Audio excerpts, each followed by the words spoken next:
Broadcast, ready? Yep. All right, good luck. The broadcast is now starting. All attendees are in listen-only mode. Hello, everybody, and thanks for coming to our webinar today entitled Data Fusion, Generating Fusion Products from Imagery and LiDAR. We are very excited today to welcome Rebecca Lassica from the Axelis Viz office to talk about this very interesting topic.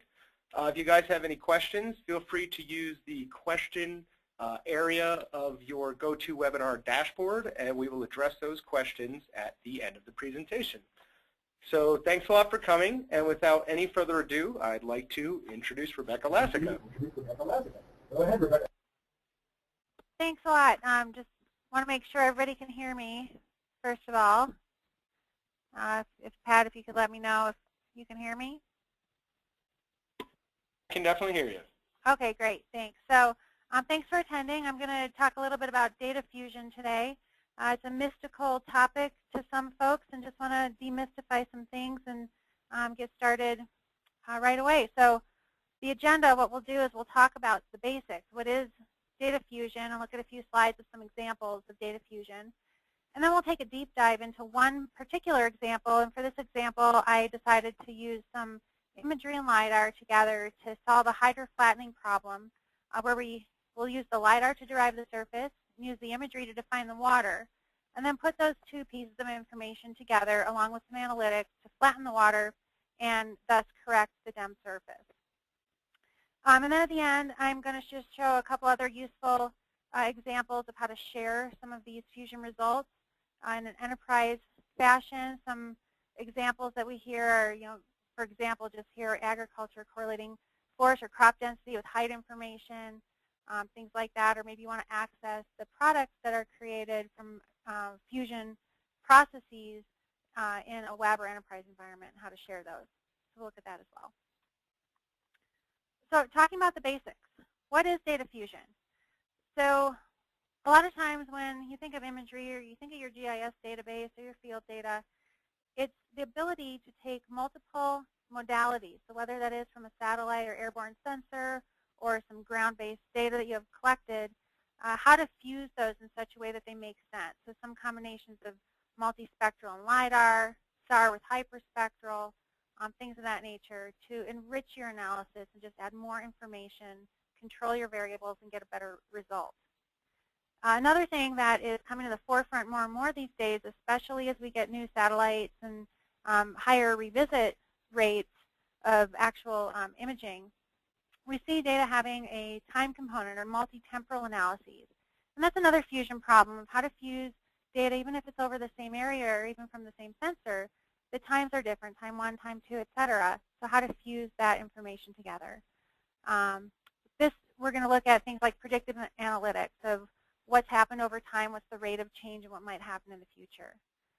And also combining field data or other data layers that are not image data, so field samples, say from for crop health or something like that, to correlate your soil data with corresponding image data that you may have collected, again, to just enrich the analysis. So some simple examples that we'll look at here first, just some slides, are just a simple example of coloring a point cloud with an RGB image. And you can also use a classification image to color point cloud. And then combining some map service layers with imagery or point cloud data to enrich your visualization. So let's look at those. So the simple example, example 1, would be say that you have a point cloud and say that you have an image. And all you want to do is really just add the RGB or the color information to the point cloud. That is a pretty easy fusion problem where you basically can select your LAS and your raster files.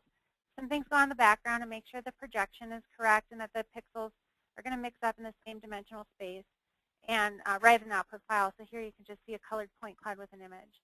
And that's pretty low-hanging fruit when it comes to fusion, but definitely a problem that a lot of people are interested in, because say that you've done an image analysis that's, say, an advanced image analysis of NDVI or some veg health or some sort of analysis product that you have, and now you've got a classification layer. Say you want to color your point cloud by that classification. The same idea applies here, where you're really just associating the color of that class or that class information with the point, and you can depict it in much the same way that you see here. Sample example 2. So say that you want to go out to an image service and connect to a map layer. And a lot of times we have a lot of customers using imagery as a backdrop. But what you see here is, say that you've got a LiDAR point cloud and you've done some advanced analysis to extract the building footprints from the point cloud automatically, and you want to export those to your GIS or image processing tools downstream. And for some context, maybe you want to put a base map or some information that you have down like this map layer. So what this shows is really just going out to an Esri map service by basically literally going out to that image service and pulling that map down into the same environment with the building footprints that were generated from the LiDAR. So now you can kind of compare, this is what it was. Maybe on the, some of these areas you can see where there's a new building or some construction going on or something of that nature that you want to catalog and document. That's the idea there. So before I go into the deep dive, which is really going to take the bulk of the presentation time for this webinar, I just want to put out a poll because I'm going to do a deep dive into one topic, but there's so many topics for data fusion, and I wanted to let you know about a couple things that we're working on here. One is we will have a multi-temporal analysis webinar coming up using some new time series tools for time-enabled data, and that's, I think, coming up later this fall. Let us know if you have any interest in making sure that we get that information to you. One of the other fusion problems that we're working on here is with some customers. This we pronounce it CDARs, and I honestly, don't ask me what that stands for because I can't remember. But these are workflows to use multispectral and hyperspectral data with ground truth or ground samples for agricultural analyses. So this is an example of using remotely sensed data and ground samples together for a hybrid fusion process. And the code for this will be on our user contribution site, as well as there'll be a white paper and perhaps a webinar as well. So let us know if you have interest in that. And then also, we're not just here to tell you information. We're really interested in what you're doing. And we do have a call for abstracts going out for our Visualize conference. That'll be in October. The topic is modern approaches for remote sensing and monitoring environmental extremes. Particularly if you've got data fusion solutions or anything related to these topics that you would like to share with us, we would love to hear from you. So I think we're going to just put up a poll here real quick to see if any or all of these, if you have any interest at all, just answer our poll and we'll make sure that you get the right information. Thanks, Rebecca. That poll's up now, so if you guys have any interest in any of these topics, feel free to click your topics and hit, I think it's the vote button. We'll give it just a minute here.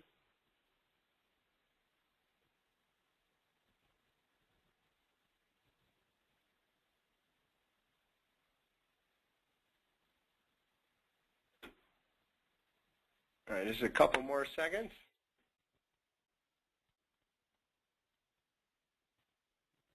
All right, I'll close that now, and thanks for your participation. All right, great.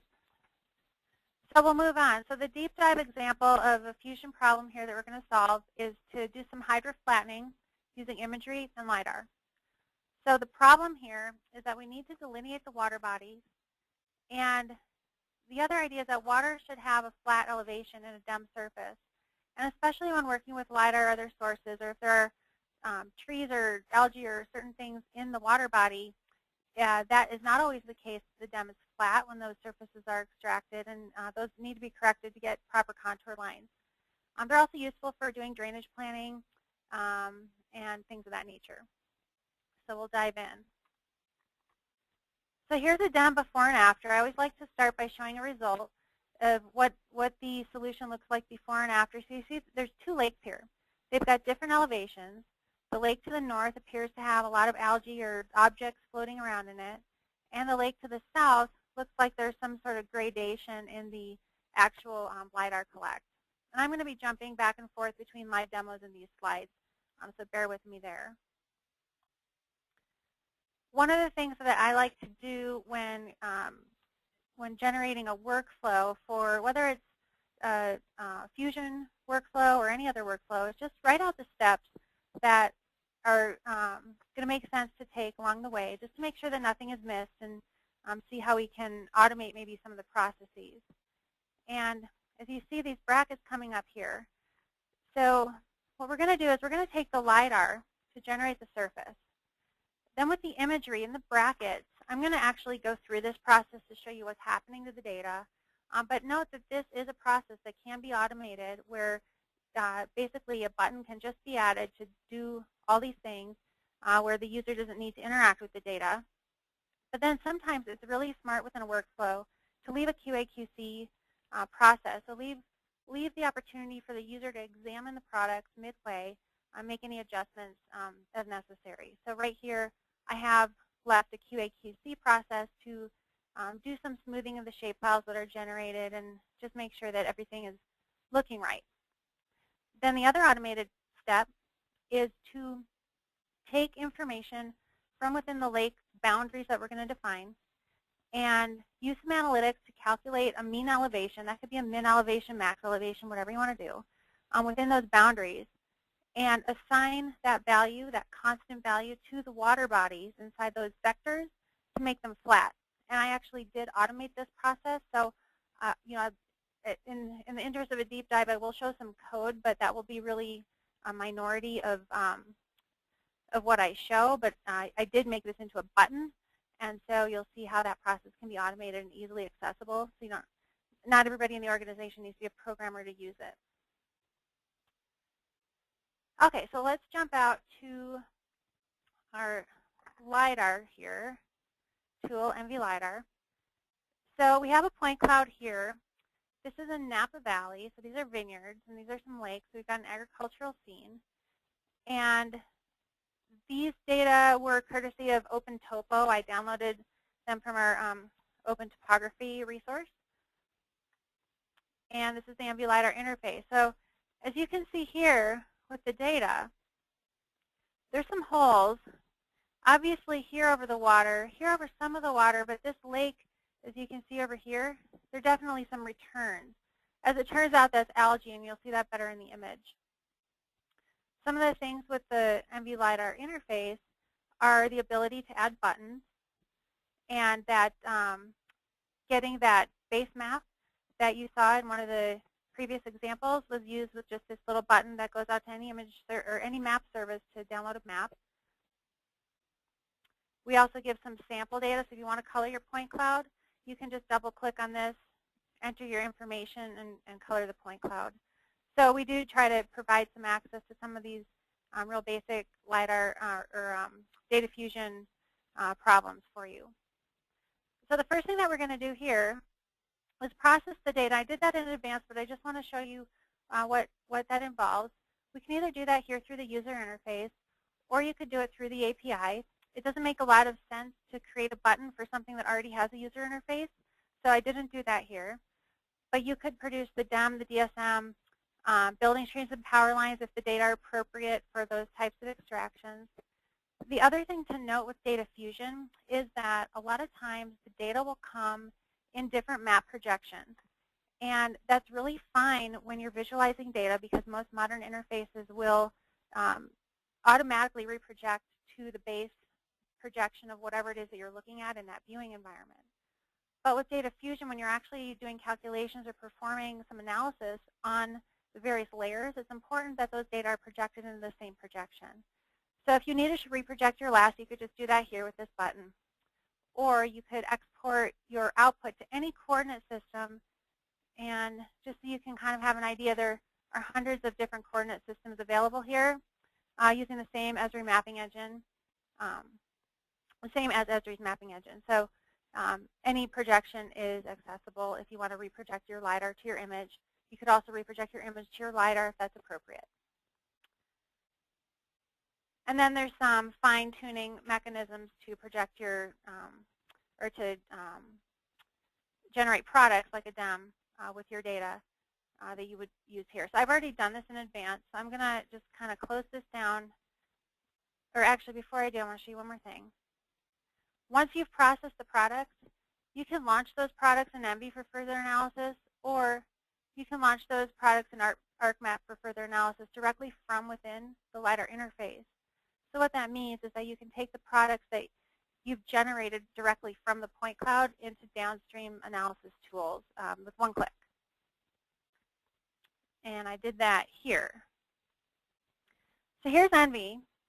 And what we see here is we see the lakes, we see the dam, and if I just put a color table on this, you can kind of see that same thing that I showed in the previous slide where there's varying elevations here. If I pull up this is our cursor tool where I hover over the data, you can see the data values that they change within this lake, and that shouldn't be. Water should be flat. Same thing here, especially around the edges. A little flatter in the middle, but the edges definitely have some issues. I'm going to jump back to the slides. Okay. So one of the other things that to note about this data set is that you see this hole in the bottom right. That's where the flat lake was. When there's a LiDAR collect with no returns, but there's returns all the way around it, there's some interpolation that happens with a surface that might be accurate for part of it, but especially around the edges, that interpolation is going to make varying degrees of elevation. And then you see the lake to the north. There are actually returns over most of the whole lake, and that's because it's filled with algae, and there are actual returns. So that's going to be a problem. I talked about verifying the projection and generating the surfaces, which you see here. I'm just kind of going to skip over this. So this is an example of launching those products, including the contours, into ENVI. And you can see, especially on the lake to the north, there are a lot of contours inside the lake, and that's obviously wrong. We need to go in and correct that. So what we're going to do with the imagery is solve some of these problems. We need to figure out where is the shoreline exactly. And then we need to exclude the algae that's inside that lake and flatten the elevations inside those shoreline boundaries. And we're going to do that so that the contours can be corrected and any other downstream processes will have correct information going in. So the first thing that we're going to do is bring the imagery into ENVI. Before I jump over to that, I just want to make a note here that there's a lot of imagery out there, a lot available. And based on what it is that you're doing, is you're going to need to have different kind of imagery. So to actually remove water or to delineate water, it's best to have at least 4 bands, where that 4th band is the near-infrared band. Reason being that the near-infrared response is very low for water, and we're able to really isolate it by taking advantage of that characteristic. I'm going to jump out and show some of that. So this is going to be the first part of the workflow that I had outlined with the bracket, and I'm actually just going to step through and show what's happening to the data. So I've already opened somewhere here my image, and the image that I'm using has been atmospherically corrected. Let's see, I'm not sure if you're seeing, are you guys seeing anything there? Give me a minute here. Okay. Hopefully everybody can see that image. So here's our image that corresponds to our point cloud. And one thing to note is that I'm going to just run a quick NDVI for this image.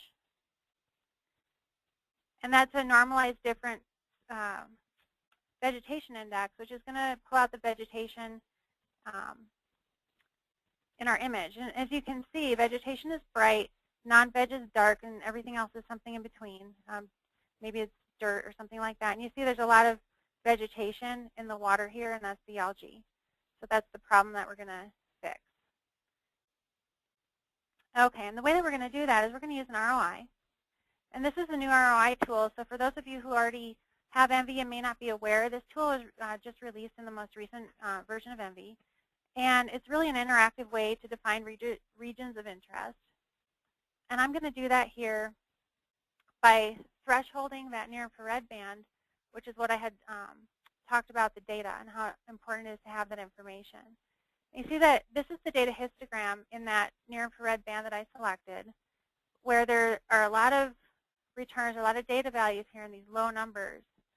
that if I'm to threshold on these low values and look at a preview, I can see that I'm highlighting the water values here.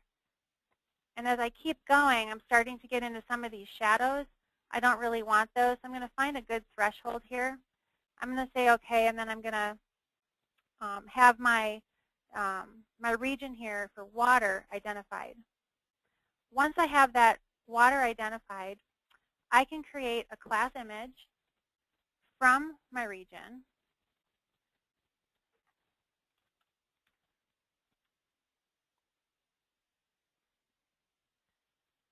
And now that it's a class image, I've got accessible to me all of ENVI's host classification tools. I'm going to show you them here. To clean up the noise and speckle. Okay, and the best way to do this, and sometimes it takes a little bit of R&D with your images to see what's the best way to clean up. Should I clump and sieve? Should I do a majority-minority analysis? What's the best? And for this particular data set, I decided to sieve based on a very large kernel size. I'll show you here, and the sieve works really quickly. So my group minimum, I used 100 for my sieve here because 100 by 100 pixels is generally very large for a class, but these water bodies are large, and I want to get rid of all these trees and shadows that were accidentally captured here. I did this in advance, so I'm not going to run this, but once you sieve everything, and I've got a slide to show you, you can delineate those just by, I'll show you that really quick. Okay, so I'm going to get rid of the background, pretend that I delineated these. So you can just threshold your classification image or your cleaned up class image to either another class image or to a shapefile. When you do it to a shapefile, what you're getting is the boundaries for your class image. So I actually already have those open. I'm going to load them here. I guess I don't have them open. Let me just open those quick. So those are my water boundaries, is what I save them as. And if I turn off kind of some of this background information, you can see that I've delineated the lakes. I'm going to jump back to the slides and just take a little closer look at how that was done.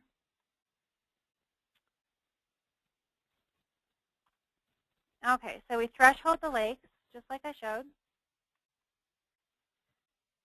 And then from this sort of speckled result, I sieve those to remove the noise, and then I threshold them to generate the vectors, and that's where we're at. I just wanted to give you a close-up view of that QA/QC steps. When I was outlining the original workflow, what I had mentioned is that it's sometimes good to have a QA/QC step somewhere along the way to just examine the results. And in this case, I decided that the shoreline that was extracted was probably pretty accurate, but I wanted to smooth that out, and so I removed some holes in the middle, smoothed out, did some rectangulation, and got a vector that more represented what I really want to identify as the shoreline. Okay, so now we have the shoreline, we have the dam, and what we want to do is flatten the values of the dam inside that shoreline. So as you can see here, what I've blown up is this little button that I added to flatten the lakes. And in order to remove the shoreline and flatten those lakes, this is the part we're going to jump in to just look at a little bit of code to actually do some advanced analysis on the rasters with that vector information to kind of fuse those data sets together and figure out what is our mean elevation and assign those. So this is all the code. And for those of you who are already ENVI customers and know IDL, this is what you're seeing here is the new workflow. And I actually exported it to Word, so you can see a lot of, I didn't notice this prior, a lot of misspellings, so they're not real words because it's code. So what you see here is that we open up our files, we put our vector into an object. IDL is an object-based language with properties that we can set. So the properties that we're going to set are the actual pixels inside those vectors. We're going to get those addresses, and we are going to calculate a mean value for those pixel addresses and then assign that back to our data and write out a new file. So I'm going to just run that for you and show you how that button works. So if you have somebody in your organization who can do that, or you want us to help you do that, or whatever it is for your custom analysis, we can. And what you end up with is just a button that's just like any other button in ENVI that actually just does something, some process. So this particular button, you just double click. It's going to ask for my DEM. It's going to ask for my vector boundaries. And then in the background there, it just calculated what is the mean and reassigned those values. And it wrote it out to a file. Oh, that's the wrong one that I selected. Let's see. Here it is. Oh.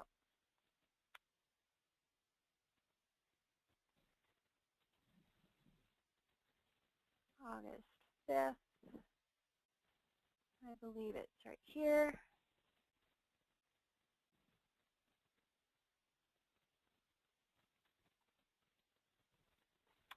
Oh, that's the wrong file, but let's just go with it. Okay, so this file that it wrote out, it takes the DEM, puts the values inside those lakes to the same elevation as you can see here. And here, and what you note is that each of these lakes are a different elevation. But if I go ahead and I put the vectors on top, you'll see the delineated vectors in the lake, and I think I can apply a color table here to verify that we actually have flattened those lakes.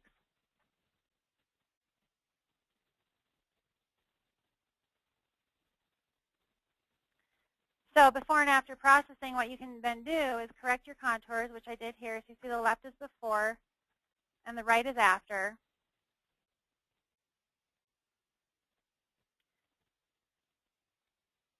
And then you have your flattened DEM for further processing that's correct for downstream.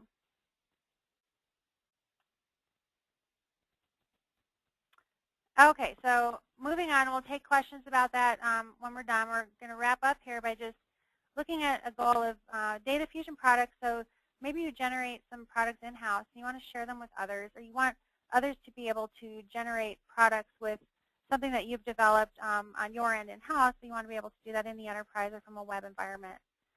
So what I'm going to show is a way to share data with a lightweight front end, so like just a web page or in a browser, on a tablet, on a phone, by accessing the ENVI Services Engine platform or ENVI LiDAR from the web application. So essentially what that enables you to do is access any number of these tools in ENVI from a web environment. And I've got that open here. So what I'm going to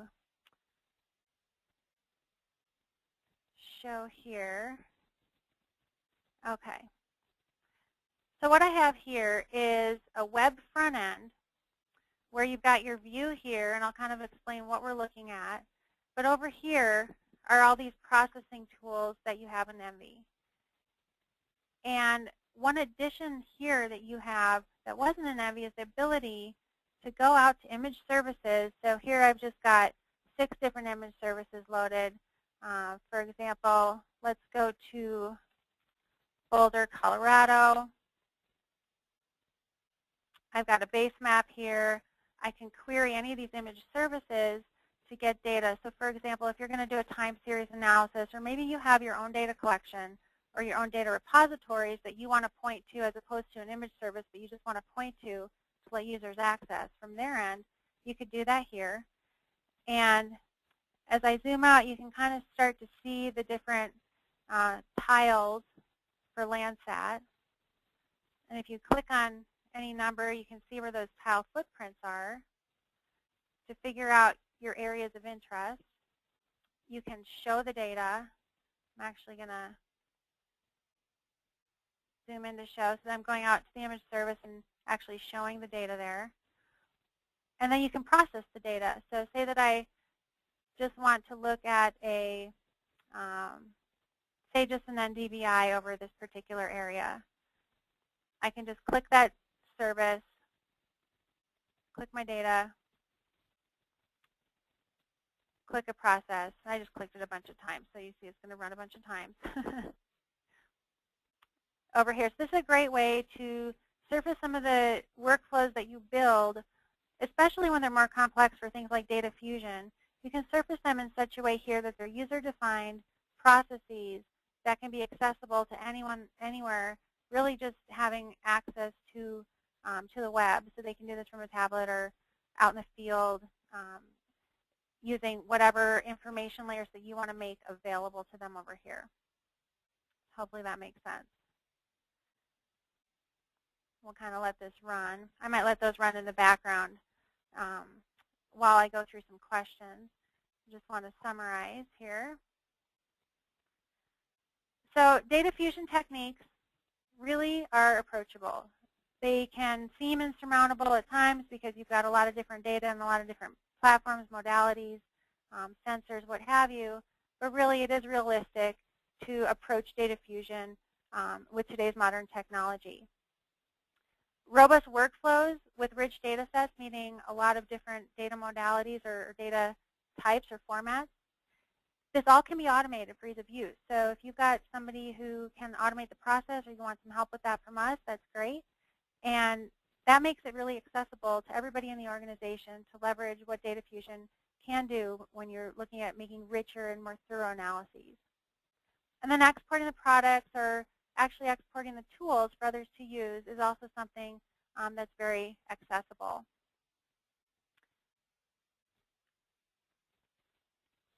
So with that, just a reminder, if you didn't answer our chat, let us know if you're interested in more data fusion problems or solutions, or if you have anything to share with us, we'd love to hear it. Thanks again, and I guess we'll kind of wrap it up for the moment and take some questions. Let's see. So I'll stay on the line here for a few minutes. Okay, so one question, can you alter the vertical datum for your LiDAR data? The answer is yes. We do support all different datums in your projection, so if you want to change a datum, you certainly can do that.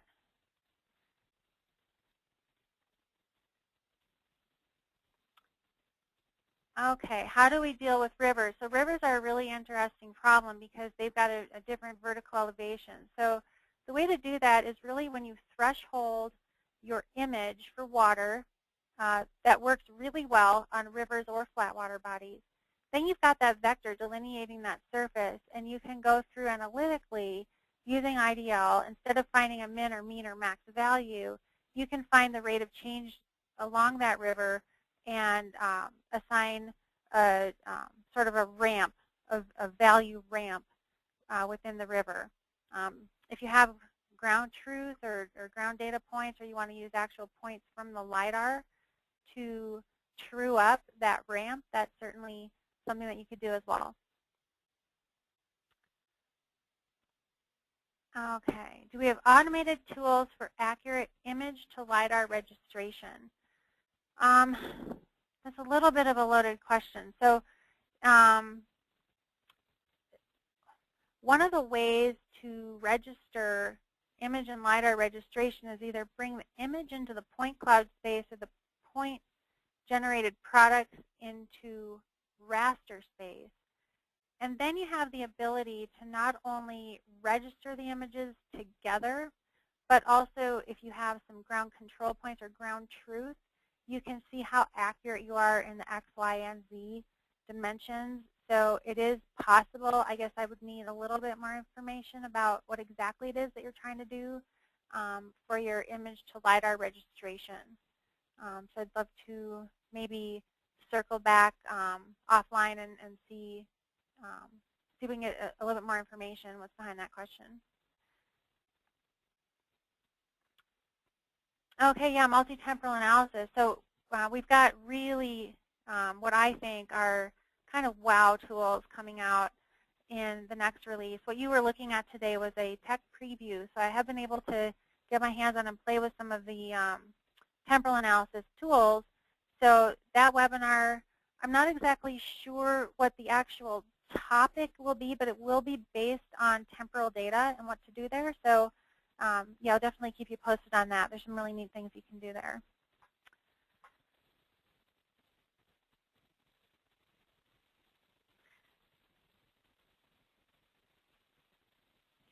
I think we have a couple other questions, but I think they're still coming through.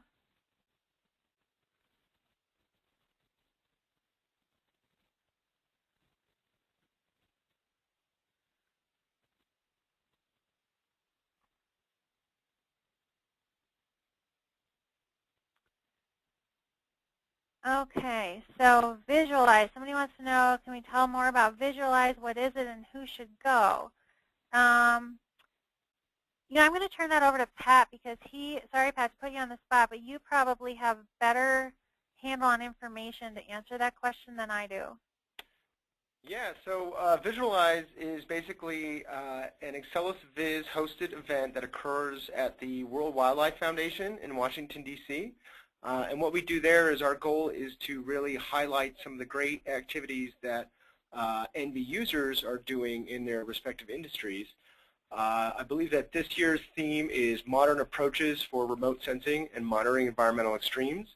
So we're doing a call for abstracts right now. So if anyone is interested in speaking about what kind of work they're doing, you know, with NV, with IDL, or you know, just in general in that sphere, we can definitely shoot you an email, or you can check out our website, and we'll have more information for you there on how to submit an abstract. And we encourage anyone and everyone to attend if they're interested in different ways that image analysis is being used for remote sensing and monitoring environmental extremes. Hopefully Thanks, Pat. Yep. Thank you. Perfect. Okay, yeah, let's see. Where is it possible to get a tutorial about this theme? So send me an email, and I'm happy to share the process that I went through, as well as, you know, I've got example code. I call it solution engineered code. It's definitely not production quality, but it will show you how to reach into the API to get a specific task done, and you can put around it whatever you'd like. So definitely just shoot me an email. Let me know. I think that we have your contact information as well, and I can just send you what we've got on the workflow and process, as well as some example code to get you started. Let's see. With the tools you showed, will the tools you showed allow us to see colorized vertical changes in the LiDAR data between two data sets like ground erosion? Great question. So, so yes. So there are two approaches to that. One would be to colorize the point cloud with the vertical changes, and to do that, what you'd probably do is generate a time 1 and time 2 surface and compare those in raster space to get some real change analysis products out of NV, like a difference image is basically what it would be, which is really just a class image where you could colorize your point clouds with the changes. The other thing that you could do is to actually colorize the changes in raster space and export to downstream products if you wanted to export that to ARC or something else, and delineate those changes, as well as quantify them using the analytics in IDL and NV. You can quantify those changes over time as well. Or with our new tools, even make a movie of them. So really some great possibilities with that. And if that's something of interest, let me know. I can point you in a direction to get some resources to start a workflow to do some change analysis with data fusion. Great question. Okay, so I pre-processed my data for the convenience of the webinar. Yes, I did. But how long did it take your point cloud and to create the DEM? So, so the point cloud that I'm using is very small compared to what you're probably going to be working with out there in, with regular data. So didn't take me long at all. In fact, I processed and reprocessed and kind of tried a few things with this data set, and it would take just a couple minutes to create the DEM from this point cloud. And I'm not sure, let's see, I'm working with, I can tell you, I'm working with 300,000, 350,000 entries, 1 point per square meter density. We've worked with data sets up to more than 7 billion points with 20 plus points per square meter from aerial collects, as well as thousands of points per square meter for terrestrial collects to process those data sets. And so the answer to the question is that it's going to be highly variable in terms of the time that it takes for your data. And MV LiDAR is also multi-threaded, so it will take advantage of all the hardware that's available. So I'm processing on my laptop. It's not really fair to compare that to processing something on a server or some environment that has a lot more horsepower. So you know, I'm not trying to skirt the question, but the real answer is that it really depends on what you have to work with. So feel free to, if you have specific questions about your data set, send those along.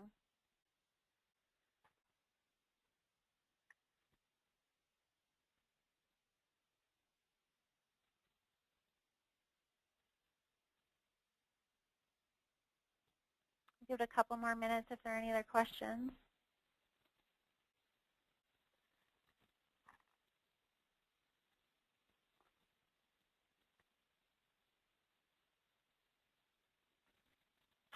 Okay, does Envy run on AWS cloud infrastructure? Yes, definitely. In fact, the web interface that I showed is up on a cloud server. It's not AWS, it's a different one.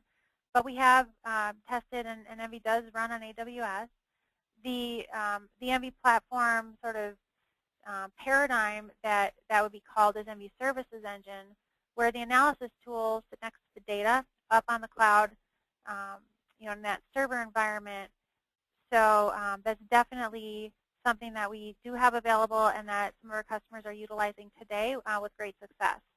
So yeah, good question, and we definitely have that available. If you want more information about Envy Services Engine, we will definitely send you what's appropriate.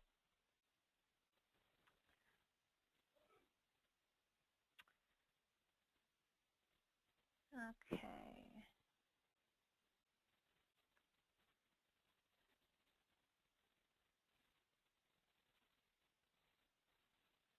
Okay, can the tool classify objects based on the point cloud even without imagery? Yeah, absolutely. So we have out of the box the ability to classify from aerial collects the DEM, the DSM, so the surface and the bare earth, as well as objects including trees, buildings, building rooftops, power lines, power poles. And that is going to be dependent on the data resolution.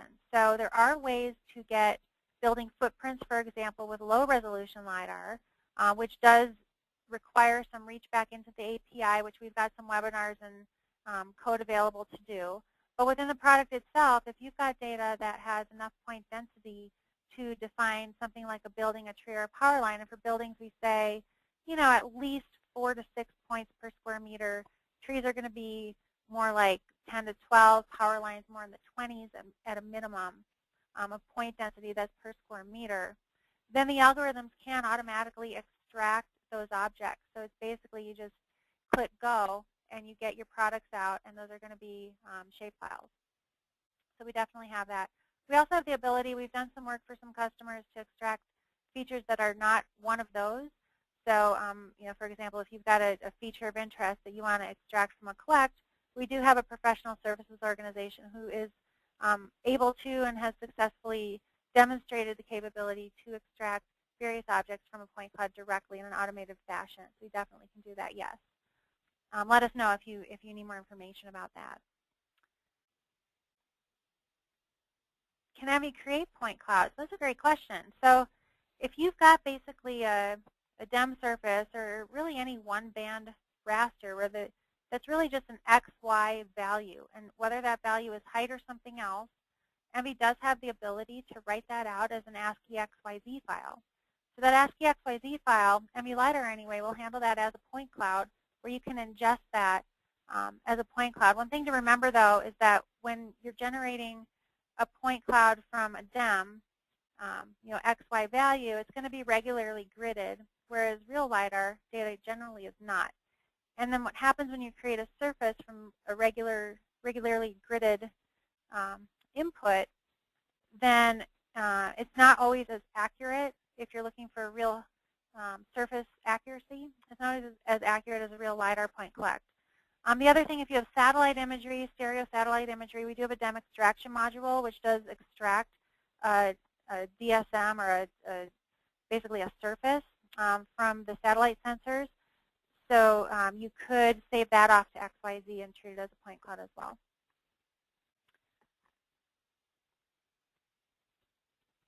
Oh, I see your follow-up question. Yeah, point clouds from imagery.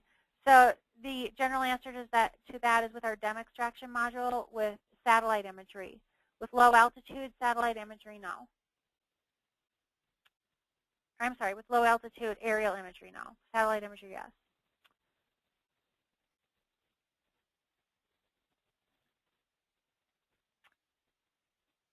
Okay.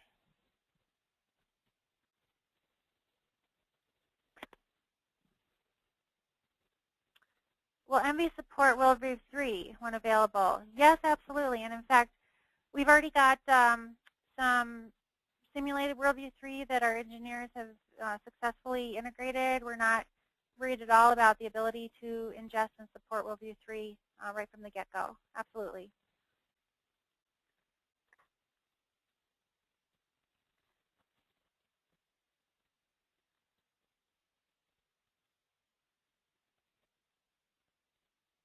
Okay, one other question, good question. Can you use LiDAR and data fusion to identify river embankments? So I've had this question before, and some people experimenting with this. And one of the things that's noted with river embankments is that the water level changes. And so really what the LiDAR was used for in the particular case that I'm thinking of, that somebody was able to successfully do this, was that the returns over water are very low, and they're able to determine from either those returns or from the surfaces generated from those returns where the edges of water would be. But the problem with that is that the river may be more or less full depending on time of year, and so those actual real delineation of the water boundary can change over time. But keeping that in mind, it should be something that's accessible with that approach that some customers have done successfully in the past. But again, it's going to be very dependent on the quality of the data in. So you've got to have the high resolution. You've got to be able to really delineate that. And basically what you're looking at is the inflection points of the surface where they're no longer sloped like an embankment, but flat as water and maybe a low return.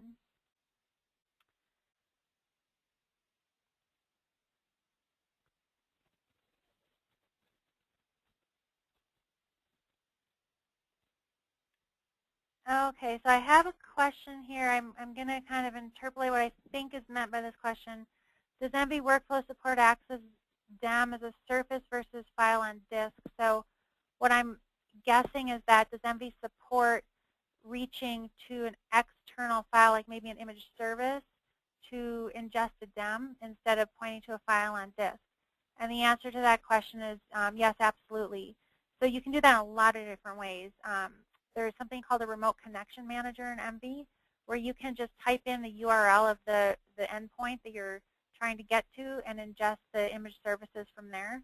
Or you could do it in a cloud or front-end environment that you've created, and you're reaching a REST endpoint from the back end and ingesting it into a web page to do MV analytics from there, like I showed at the end. You could do it that way as well.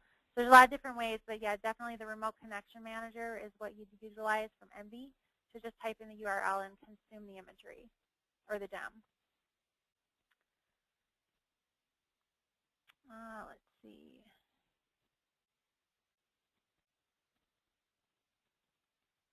Okay, can LiDAR and data fusion be used to monitor evapotranspiration rates, for example, the California drought's effect on the redwood forest? So that's an excellent question. That's actually something that would probably utilize not just image data, but probably also some other data like environmental data or data that might even just be in a spreadsheet somewhere or some other types of layers of information that are going to go into modeling a drought's effect.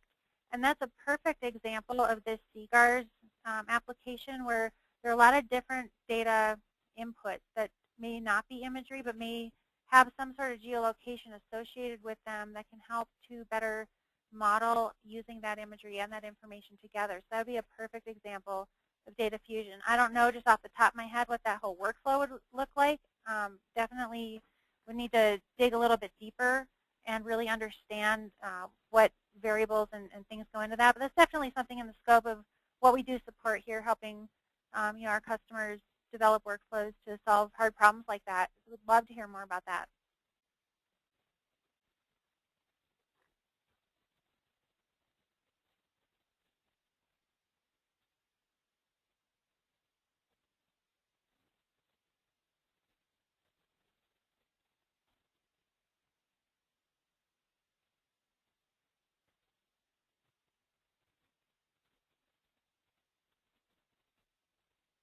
Okay, we have a question here about using image services with published raster function templates to complete some of the workflows or analysis features or analysis for feature extraction and identification. So what I'm guessing that question means is using an image service with some tools that may already be out there to do some extraction. So, and I'm not sure I'm understanding this question correctly, but the question is, the broad answer is yes. So the way that MV Services Engine works, or the image services environment, is that we're looking at a REST endpoint and we're ingesting image services, brought into Envy, but a lot of times people will be using maybe an ARC server geoprocessing function or some sort of ARC tools or something like that, or maybe want to incorporate that into the analysis. And the Envy Services Engine processes do work in that environment. It's Envy for our GIS server, I think is what it's called right now. But it really is just Envy Services Engine. And the way that the Services Engine works, or really Envy for that matter, is that within the ARC environment, whether you're at the desktop or on a server, the Envy analytics can be wrapped into models, whether that means an existing geoprocessing model or something you're creating from scratch, where you want to include an Envy analytic in that model, whether some of them are already written that you can just use in a model, just plug and play. And the ones that aren't written, or if you have something custom, you can always just put a Python wrapper around that and just let it go. So I think that what you're asking, the answer is yes, but do follow up with me if I did not sufficiently answer that question.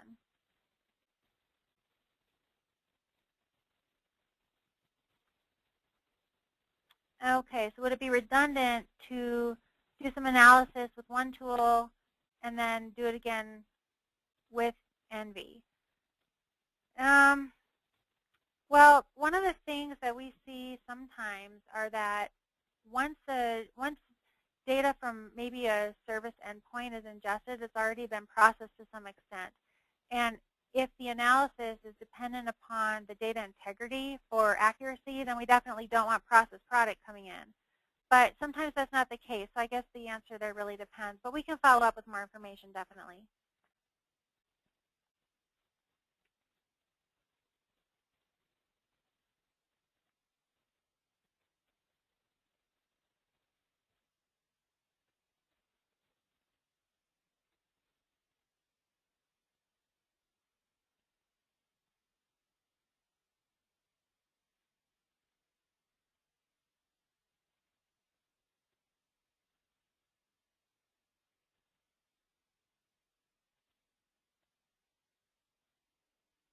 All right. I think that looks like most of the questions there, Rebecca. I'd like to thank everybody for coming today. If you guys are like me and once this webinar is over, you think of 100 different questions that we didn't get to answer, feel free to contact us at info@excellusviz.com, or you can just visit us on the web at www.excellusviz.com to find out more information. Thanks again, Rebecca, and thanks everybody for coming, and hopefully we'll see you at our next webinar. Have a great day. Thanks all.